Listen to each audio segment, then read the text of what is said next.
আমার বোনের ডিগ্রির বইগুলো কমার্সের অনেক দিন হয়ে গেছে। সামষ্টিক অর্থনীতি,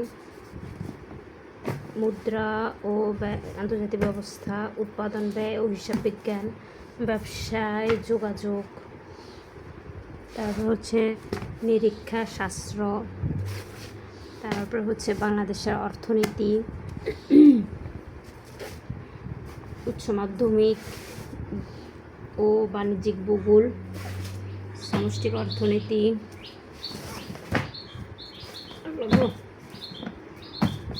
বেসিক অ্যাকাউন্টিং, হিসাব বিজ্ঞান, ব্যবসায় ও আইনগত পরিবেশ, ব্যষ্টিক অর্থনীতি,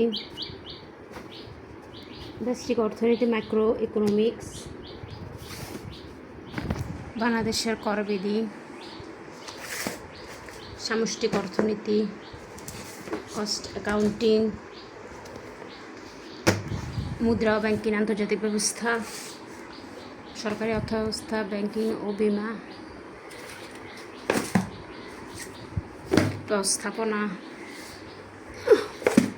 ব্যবসা উদ্যোগ ও ব্যবহারিক ব্যবস্থাপনা, বিজনেস ও পলিসি, ব্যবসায় নীতি ও প্রয়োগ, প্রথম পত্র। আর এটা হচ্ছে ব্যাকরণ।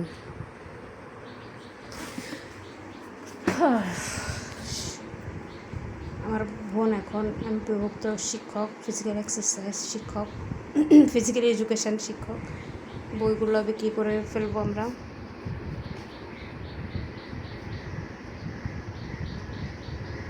কিন্তু কত টাকা লাগে পড়াশোনা করতে, কত কষ্ট, অথচ বিক্রি করতে 12 টাকা 8 টাকার বেশি নেয় না।